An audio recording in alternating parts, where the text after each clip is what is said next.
This programme is sponsored by Bet365.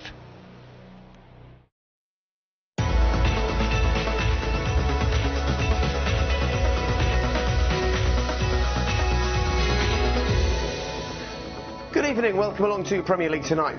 This is an hour of football debate. We're going to talk about the day's results. We're going to discuss Manchester City. Whatever you want to talk about, really, just get in touch. Use the hashtag PL Tonight. As you can see, Steve McManaman's come and joined us. Nice to see you, Steve. Oh, nice. It's a pleasure, isn't it, just to sit and commentate on a team like that? Yeah, they were brilliant against City. You thought before the game, listening to everybody, David Silva's not playing. Are they going to be a little bit vulnerable? And Gundogan came on and was excellent, wasn't he? I thought Tottenham were disappointing, really. I thought they were a bit too slow. They were getting caught all the time. They were going backwards a lot of the time with the ball, so that shows that they're not confident at all, a lot of the players. But I thought City, you can't take anything away from them. I thought they were wonderful again today. Scored 4, could have scored 6 or 8. Absolutely. Well, let's crack on with the show then. Let's get straight into the headlines. And here they are. And it is joy for Roy. He continues, doesn't he, to turn around this Crystal Palace side. Victory for them once again today. They climbed up the table. And crucially for them today, psychologically out of the bottom 3, which is really crucial for Roy. So that's our first headline this evening. And what about the Terriers biting back? Of course, we covered Huddersfield live in midweek. And they really struggled against Chelsea. Chelsea were brilliant against them. But they're going to win today. And a convincing win for them as well. Plenty of goals in that one. And Sparky's power cut. The game actually was delayed because of a power cut for about an hour.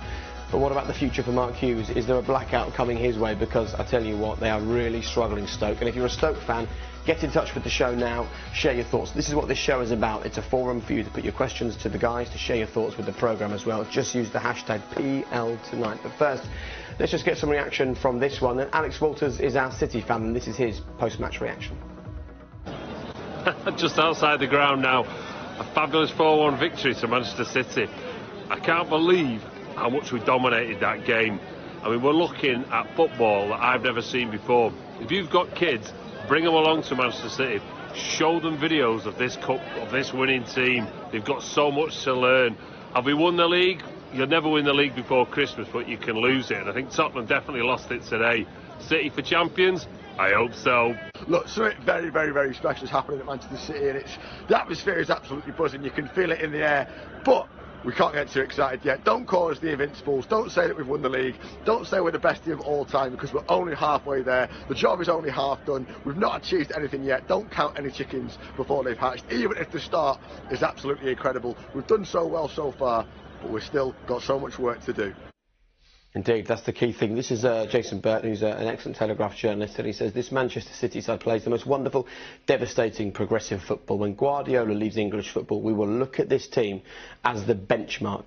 He has set new standards. And you know, we used to say, didn't we, when he was at Barcelona, how would that Barcelona side cope if they came and played Premier League football? Well, maybe we're getting an understanding of that now. I think you had an understanding of that when you watched the game at Wembley in the Champions League final and the one in Rome when they dismantled Manchester United, the team I played in. So, listen, the way that they set up tactically makes it very difficult for the opposing team to really get any space, any time to play football against you. And when they have the quality of player that they have out here at the moment, the Kevin De Bruyne's, the Silvas, the Raheem Sterling's, the Sané's, Aguero, you can go on and on. When you've got that type of quality and potency within your team, creativity, backed up by the tactical nous that Pep Guardiola has and sets them up with, very, very hard to stop. Give us an idea of what the atmosphere would be like at the City training ground at the moment, in the dressing room, you know, when the guys are hanging out together. You played in a really dominant Chelsea side, you dominated with Manchester United, you did the same with Real Madrid, winning a couple of Champions Leagues. Do you feel it early on in the season that you're onto something special? Yeah, I think so. The seasons we were successful at Chelsea, we felt it quite early, particularly the 2 Jose Mourinho years. We had quite a young group, as they have here.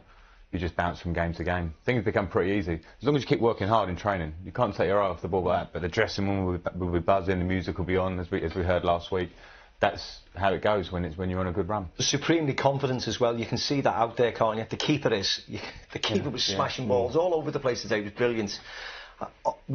I heard the lads before the show talking how individually he's improved the players. Otamendi, I thought, was excellent again today. People last year who were suffering from a little bit of confidence because of where they were in the Premier League were brilliant. De Bruyne is now playing the best football we've ever seen him play, and every single week he's just churning out those performances. So the supremely confident, I wouldn't go along with Jason Bear because they haven't won anything, and you don't want to be sort of putting a downer on everything. We know they're brilliant. We know they look as if they're going to win the Premier League, but you can't say he's setting the benchmark because they've done so well up to so now. Yeah, but it's done so well up to December. 16 wins on the spin. No, it's great. Setting a benchmark though. No one's ever done that. Records, and that is great. But if they don't win the league this year, it'll be the biggest collapse ever we'll be talking about. So I think you just have to be careful. We all think they're going to win the league, and if they keep playing this type of football and are on the way to averaging more than 100 points and scoring 100 goals, that will be phenomenal, and we'll all have witnessed something incredible at the end of the season if that does happen. But I think now in December we just have to go, it's great, it's brilliant, let's hope they keep on progressing. So when do you assess the team then? Because we say not yet. When they lift silver. But then if they win the league, we'll say, well, you can't compare them to a Man United side who won 3 or 4 in a few years, or a Chelsea. You've got to win trophies, but I think it's got to be over a sustained period of time too to say that it's a great team. I don't know. They've got 3 or 4 a couple of seasons, minimum. I think a couple of seasons, because listen, they've had good teams here before. You can't tell when a team of Aguero, Silva, Yaya Toure, Company, Joe Hart isn't a quality team that won leagues. They won a league. They've never won back-to-back leagues. And I think you've got to, when you win in back-to-back leagues and you get into last stages of Champions League finals, winning it maybe, then you go, you know what, actually, yeah, you can sit alongside the top teams. But tactically, I keep saying the word tactically because tactically they are so far ahead of anyone else. And that's the thing, sorry, it's the style that they're playing in. And I like it with Guardiola. If you want a question mark in Barcelona, he had amazing players that he walked into. Question mark Bayern Munich, they're the best team in the league. He's come here and they weren't the best team when he came. They certainly weren't last year. And all of a sudden now they're miles ahead and playing with a style that we haven't seen. But they do it. Of course they have to win. And I think he improved Bayern Munich. Visually, when you watch them, I watched them lots of times, Bayern, and I went over to Munich and watched them lots of times. And visually, I thought he improved them as a team. But he didn't win what his predecessor won. And that's what Bayern Munich, he never won the treble. He never won the Champions League. So you play a very fine line with football. You have to play the good football, but you have to bring the trophies home at the end of the year. Because if you don't, people just say, oh well, he never won the treble. He never won the Champions League at Bayern Munich. So there's always something. He did it at Bayern. He did it at Barca. He didn't necessarily at Bayern, even though I disagree with a lot of the players, a lot of the people who mentioned it. But he has to do it here. He's halfway there at the minute. What I do love about him, we touched on it before, was his ability to actually improve players, their understanding of the game and understanding of his desires for them on the pitch, in where to stand on the pitch positionally, holding positions and being disciplined within that. And I think that you see the likes of Stones, who was struggling last season, but now has come into his own and starting to produce performance. Otamendi, you mentioned before, but Sterling, we mentioned during the game beforehand. This is a young lad who has to have thick skin for what he's gone through with England, and has now come through the other end of it, and is top scorer for Manchester City this season, 2 goals ahead of Aguero, and he missed 2 chances today. He could have had a hat-trick today, you know what I mean, if he scores a goal. And what he's actually found in his game is not only positionally is he doing great things, his movement, but he's actually getting in positions to score goals, and he's actually defining games. And that's a huge thing to have in an attacking player's armoury, that you can actually be the player that they look to responsible to change games. What do you think it is that Pep is doing, Frank? Because every manager cares, every manager works hard, every manager stays up late and tries to build a team. They've spent a lot of money, admittedly, but Chelsea have spent plenty of money, Liverpool have spent a lot of money, Man United have spent huge sums of money. How's he built this so quickly? Well, hard work first. He's worked hard. That performance doesn't come by throwing them players on the pitch. Yeah, but Spurs work hard. No, true. Can I finish? Yeah. Of course you can. No, hard work, and he's a student of the game, and he has been since he was a player. Yeah. And I have to say, I actually read Johan Cruyff's book, Total Football, really interesting book, and Pep was one of his main man on the pitch. He was his voice on the pitch, so he's been learning all the way through. So this is not the norm. We're not saying he is special. He's different to other managers because he learned that at Total Football, the idea of the goalkeeper playing with it, the idea that any player, no matter what position they are, can play in another position. You have to be comfortable on the pitch no matter where you are. It's a really rounded view of the pitch. And that's something that's new here. I think in our way, sometimes slightly blinkered, we go, when we're young, you're a right back, you're a centre back, you head the ball and you do this. Whereas I think he sees it differently. But what I love about him, and you speak to the likes of Thierry Henry, Gerard Piqué, who've played for years with him and have studied and listened to what he's had to say, is that he has intricate ideas but gets it across in a simplistic way.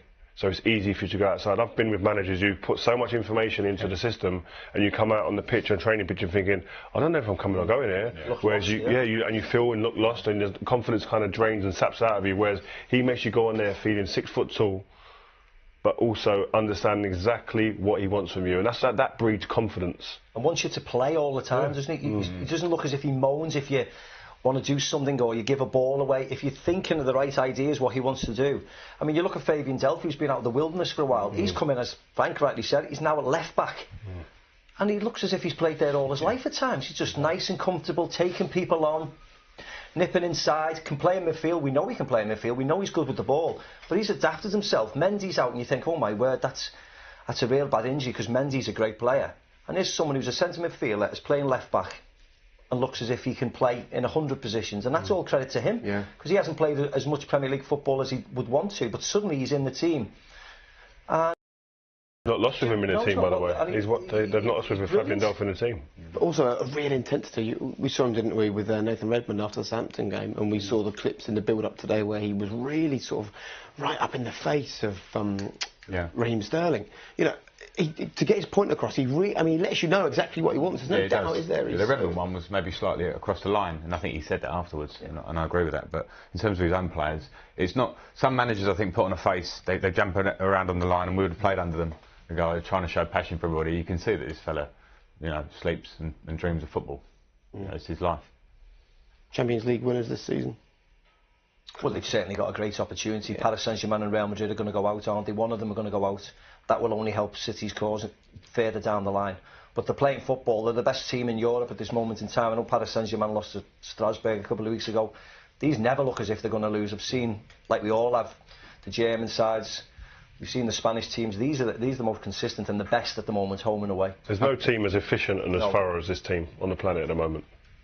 And I imagine some people are watching this thinking, can you stop talking about City? But it feels like one of those days where you just need to really discuss what they've done here, doesn't it? It's incredible. But if you are a fan of another football club, you'll be pleased to know we're going to talk about other teams in a couple of moments, but not until I've read out some of the social media comments. Mark Booth, I could never have dreamed that I'd live to see City playing like this. Every game is a joy. Only Pep's Barca are above this level in my lifetime. I agree with Rio on this, but this lot are getting close.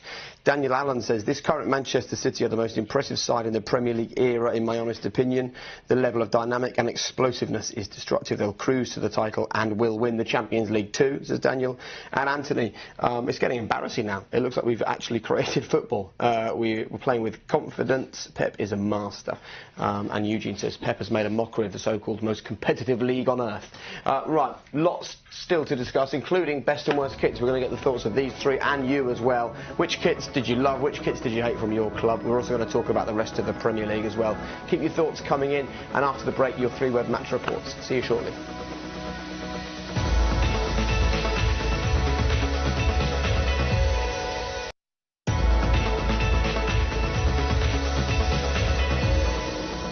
Welcome back to this evening's Premier League Tonight. A few three-word match reports for you. Andy is a Saints fan, and he just says fear for relegation. Southampton struggling for points at the moment. Dominic, I guess he's a hammer. Moyes the Messiah. David Moyes making such a difference at West Ham.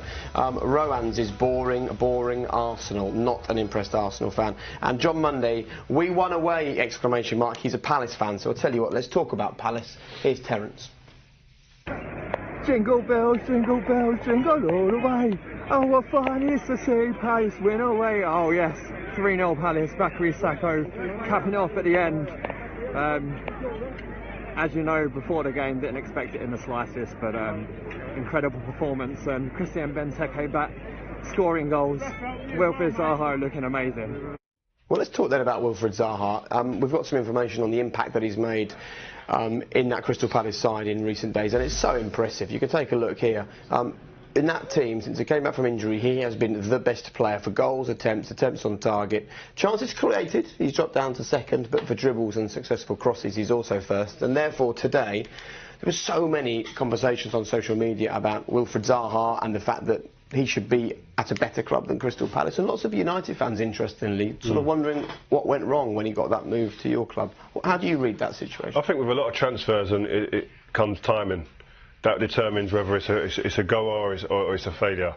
And I think he was young, inexperienced, needed time to mature, and I don't think he was probably given enough opportunities. David Moyes was under a lot of pressure at the time, and he didn't see him as one of his go-to guys. And so that's just, again, timing was a key factor, I think. And I think if he had his time again, he'd maybe do a few things differently. But what I would say is that in terms of natural ability, raw ability, he'd be up there.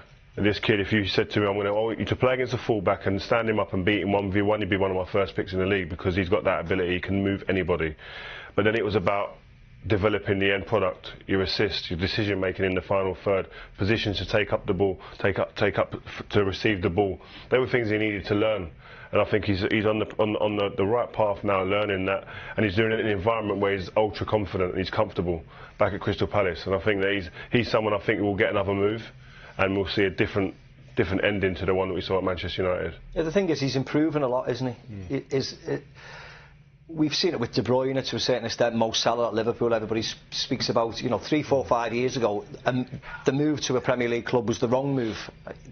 They've progressed, they've got more experience, they've moved to a different team, they've got better, and they're now the standout players that they are. And hopefully Wilfried Zaha's the same. It was all about consistency with me.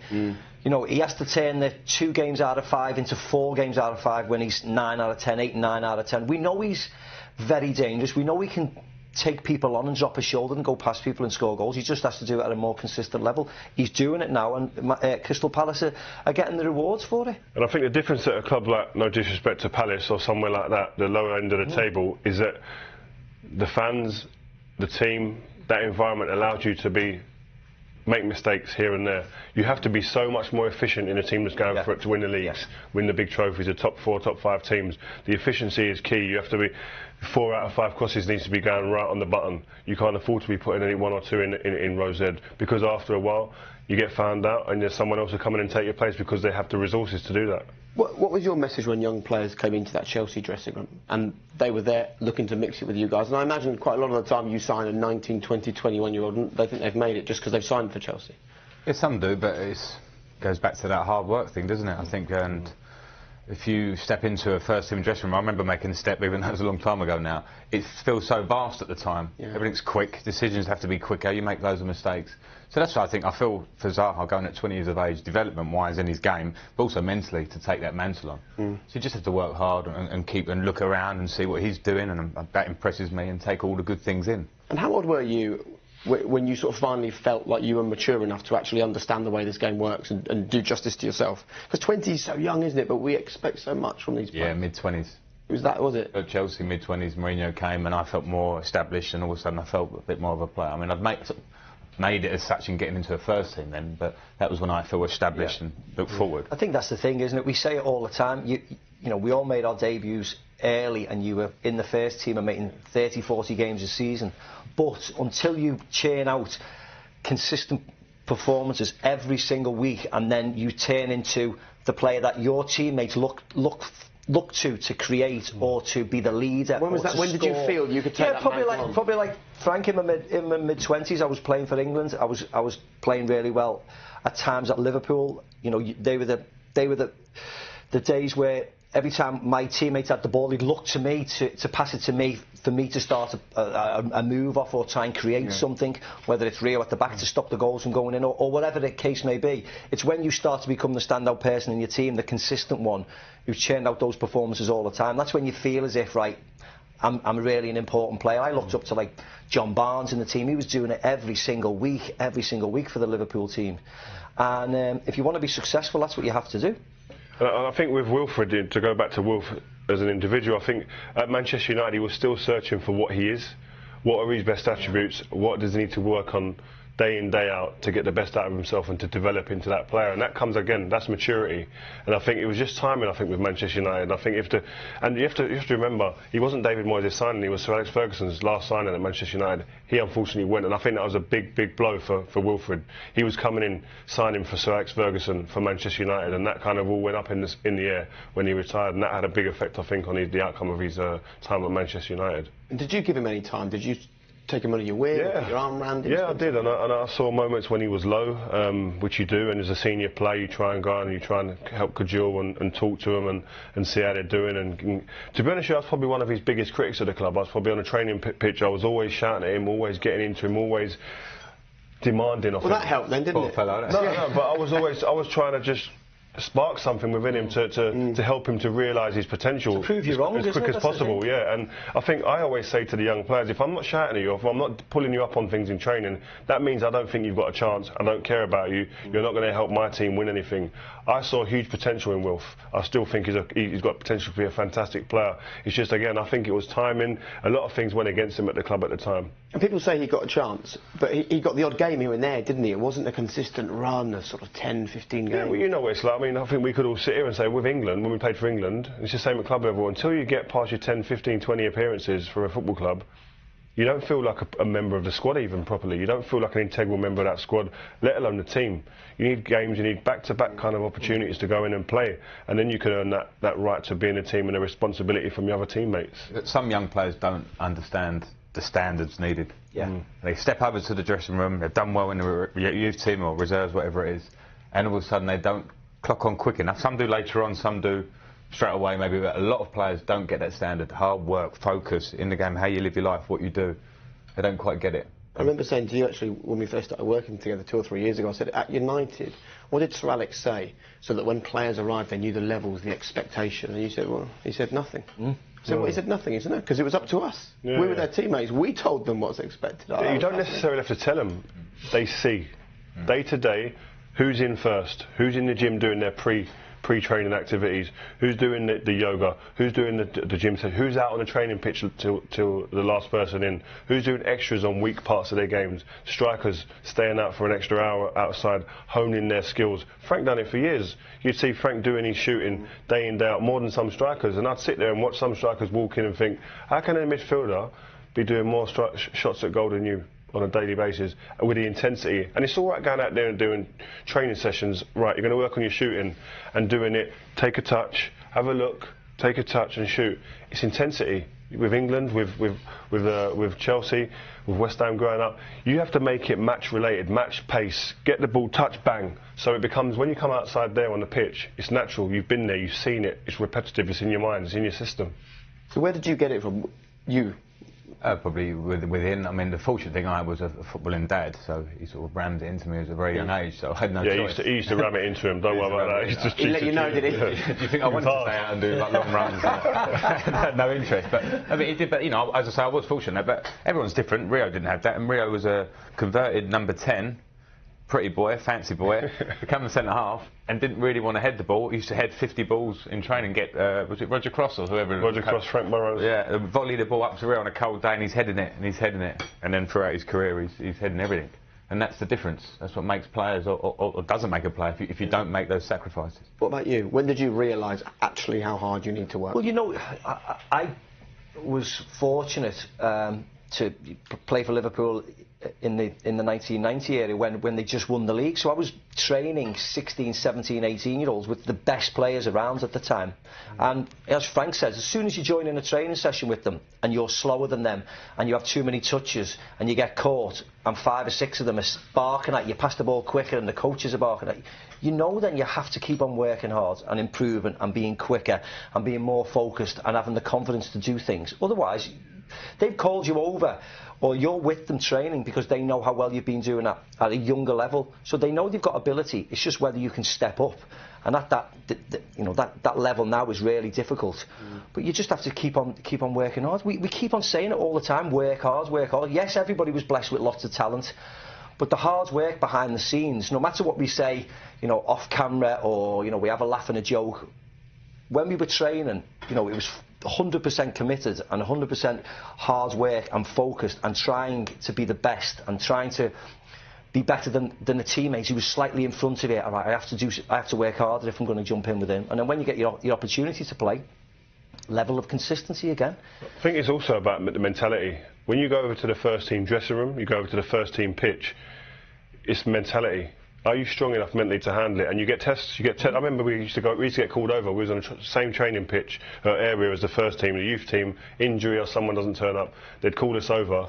And I remember hearing Julian Dix on a number of occasions saying about certain young players, "Send him back. He ain't good enough." And that's not like Dix. And all of a sudden you look at that player. Some shrink and never to be seen again. But some say, "Pardon, give me the ball." I'll show you. Do you know what I mean? And that's what it's about. Is there's tests along the way. Who's mentally strong enough? Who's got the foundations built to go up and stay? Does that ring bells? The Dixie, yeah. I used to clean his boots. He used to throw them back at me. Yeah. I'm scared of him. But we've all been heavily criticised in our careers as well at times. And again, it's how you.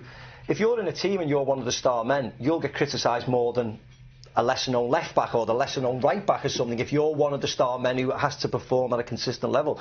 And it's how you respond off the back of that as well. You know, when you're going through a bad patch, you have to be up here. You have to be switched on and think, you know what, I'm not going to hide today. I'm still going to demand that ball. I'm going to still try that thing. And if I get it grown off the crowd, you know what, I have to go through it again and battle through it until you start getting it right again, and then you'll come round and then the confidence will return. And as Rio said, many a player, you see them shrinking at times on the pitch when the crowd goes, ugh.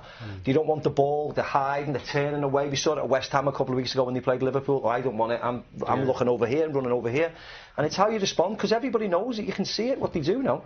Talking of West Ham, we've discussed this with you about coming through at West Ham and getting really badly criticised from the fans. Do you look back now and think that actually that was quite an important part in your career, because that absolutely gave you some sort of inner steel that you carried with you all the way to those titles? Yeah, without a doubt. It was character building, and it was quite extreme for me at the time, and I actually was upset about it for a number of years, and I shouldn't have been really, because as I got older I realised it was just part of the making of me mentally to deal with that sort of stuff. How hard was it? It was hard at the time. It was very hard because I was young, and I felt, you know, I felt I didn't deserve it, which you can feel even when you're old, but where I was young I couldn't handle it, so I used to get a bit emotional about it. I never hid, that's the thing. I mean, I was obviously there at that time, and even as players you think, that's a bit harsh. Why are you doing that? What's the reason behind it? But one thing I would say, and if young players are listening, is that criticism from fans, from some people within the club, Frank never hid. He always went out there, took on the shots when the opportunities came up, took on the difficult pass forward, went out there with his chest out to actually prove people, and I think he probably used it as fuel to make them strides forward. And sometimes you become bitter with stuff like that. You get a bit bitter and you think, right, but that's a stimulant to prove them wrong. And then when you do prove them wrong, you're not going to shout about it, but inside you know you've shut a lot of people up. And the same people who called you every name under the sun are suddenly saying you're the greatest person around, and that's exactly what happens in football, doesn't it? But you were just a guy that grew up loving West Ham and wanting to play in the first team. Yeah, Tony Cottee was my hero growing up. I used to stand in the tunnel because of my dad, and I could watch him all walk past. I wanted to play for West Ham. But sometimes fans are like that with local players. Did you understand it? Or did you just completely not understand what was going on at the time? No, I understood the nepotism idea, that my dad was a coach and my uncle was a manager, so I can understand some bloke feeling that that's playing a part. But I wasn't that confident in myself as a player. Like we talk about feeling like I'm all... At 25 at Chelsea, I wouldn't have cared what they would have said. Yeah. Do you know what I mean? But at 17, 18, trying to establish myself, giving it away, getting done sometimes when I shouldn't have done, and then getting that on top, that's what made it difficult for me.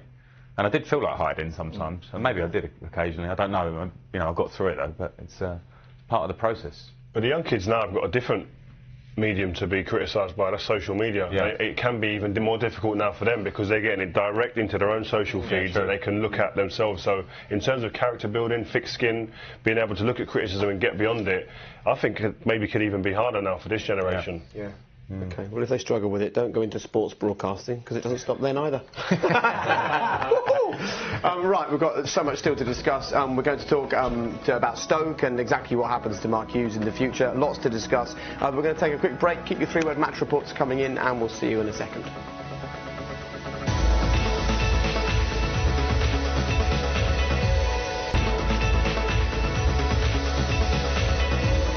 Welcome back. It's proper misty out. Look at that now. You can't even see the other side of the stadium.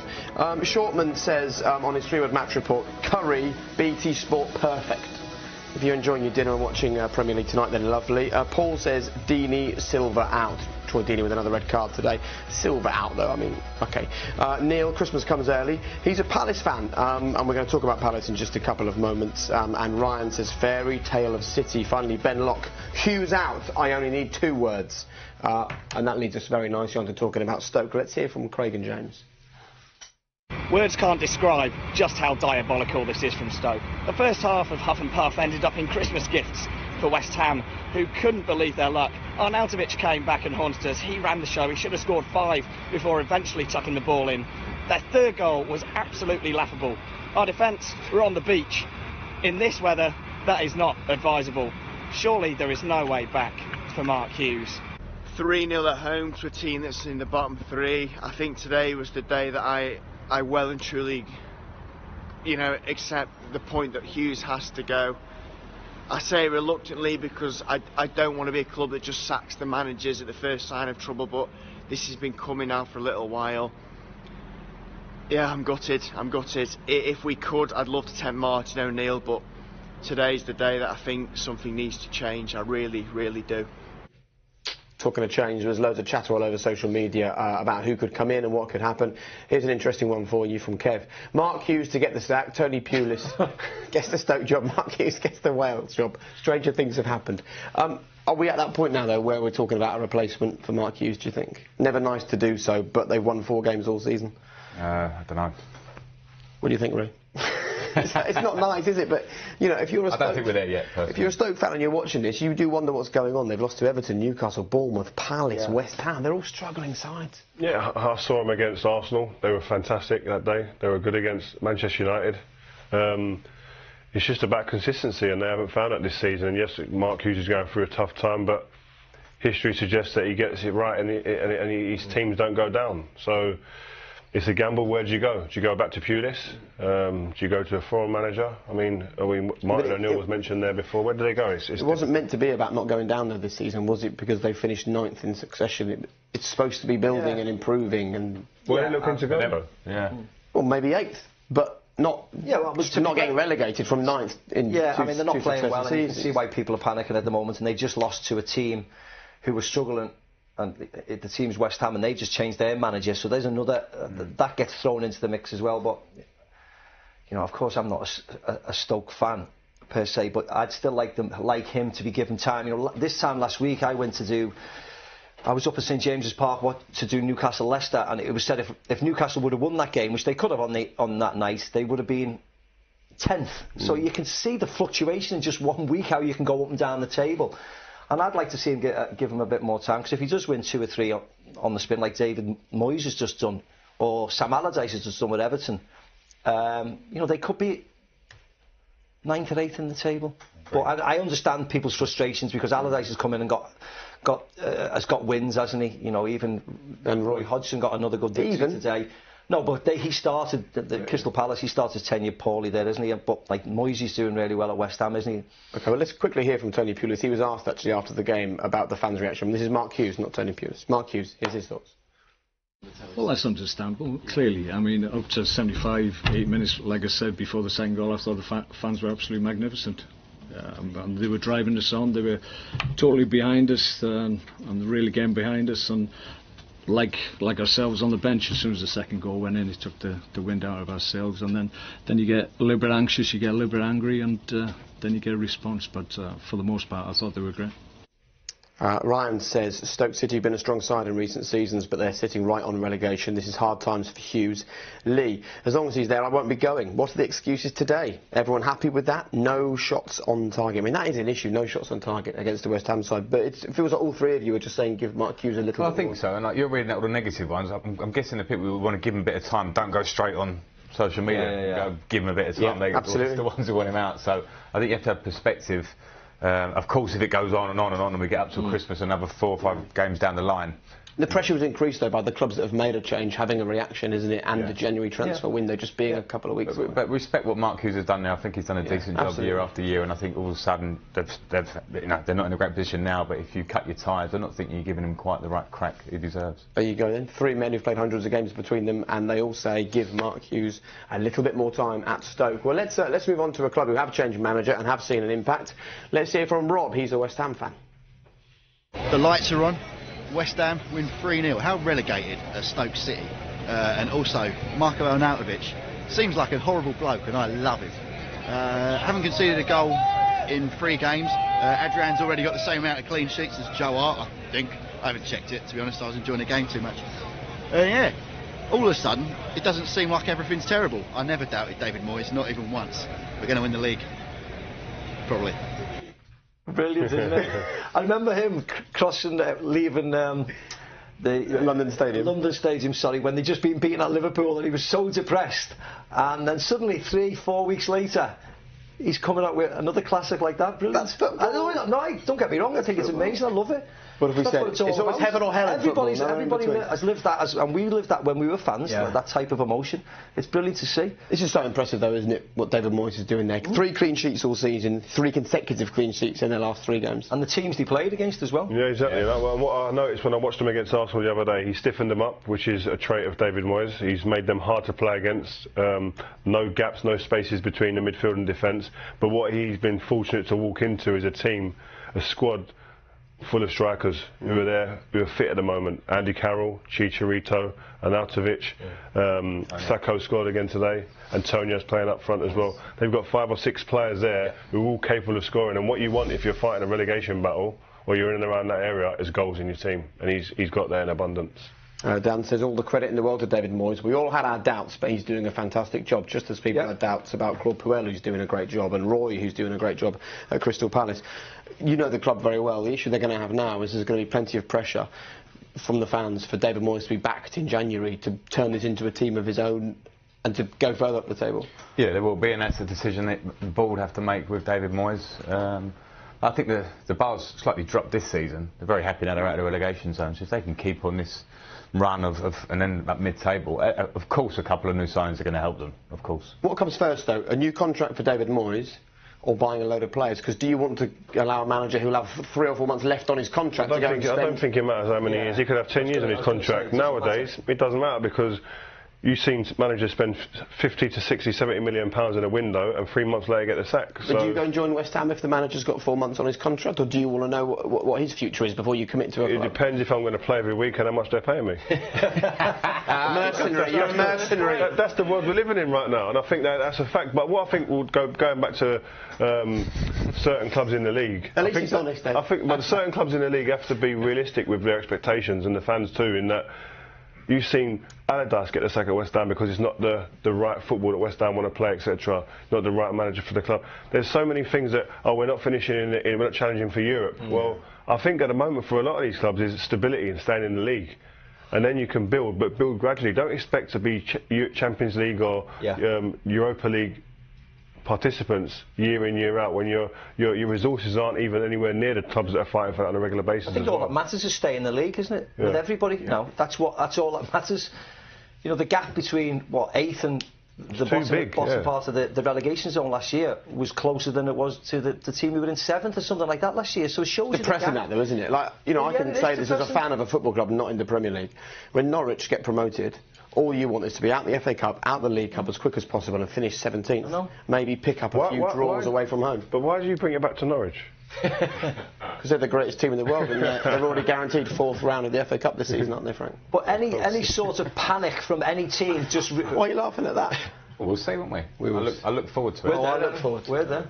But you see, Everton went with Roberto Martinez and he was playing too much football. Then it was Ronald Koeman, and now suddenly it's the firefighting. So they said, and it was Sam Allardyce to come back in. And Tony Pulis is going to be linked with Stoke. He will be linked with Stoke regardless of anything, because they're in such a precarious position. It's all about staying in the league now. What we're saying is football's mad. Yeah. And we love it. Be careful what you wish for. Be careful what you wish for. Right, final part to come. We're going to be talking about your team's best and worst kits, and we've got a few of them in the studio to show you as well. See you in a couple of moments for the final part of this evening's Premier League Tonight.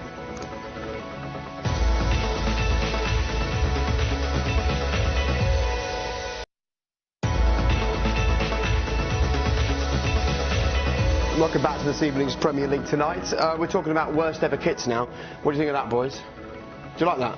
That's from Shimizu S-Pulse, a J-League team, and it's from our stats guy, Joel Miller. And if you know Joel, you'll know that he's the kind of guy that would have a top from Shimizu S-Pulse, right? Seen his gear, yeah. Oh, that's bad, that. This is a Preston top. This is from back in 1992. I think that's all right, don't you? Okay. That's all right. Our engineering manager today has nominated this as the worst kit. I think sometimes, though, you know, the kit goes along with bad performances, doesn't it? This is from another member of our team, Jack Dulwich. This is the 2012 Arsenal. Yeah, it's not a fan. Why not? No, it's not. That's not nice. Don't want to wear that. And it's not associated with Arsenal. Associated with Arsenal, yeah. That's the thing, isn't it? This is the Watford top from back in 1999. No, it's not good. Same. It doesn't say Watford, does it? Apart from the badge. This is my nomination. This is the current Norwich City third kit. It's purple. I mean, like, if you're... but it's just not right, is it? No, I agree. It's Norwich. Why have we got a purple kit? I think most of the away kits that we they're all the kits that we don't like, or the most garish, aren't they? Most of them are away kits, aren't they? Just look at her. Kissing the badger. Well done. You can get a free season ticket, don't worry about it. Okay, let's hear from the fans then. Your best and worst kits before we hear from these three jokers. Here you go. I think universally Crystal Palace's worst kit is the only worn once in the FA Cup replay of 1990, which we lost, and it was never to be seen again. Yellow and black stripe. 2013 was a fairly disastrous yellow and purple number. I think it was 93-94. We were sponsored by Leader of Supermop fame. The away shirt that season was yellow with purple diamond stripes. Nice. The third shirt was pink and navy blue and white stripes. Didn't look good. Didn't look good at all, really. 2014 was a half red, half black disaster. Why? This one is certainly the worst one that I own. Well, I thought it was quite good at 13 years of age, not so much now, and I used to get a lot of stick for it saying skint on the front as well. But we're not skint anymore. Last season, 2015, was sort of this green striped lawn effect shirt.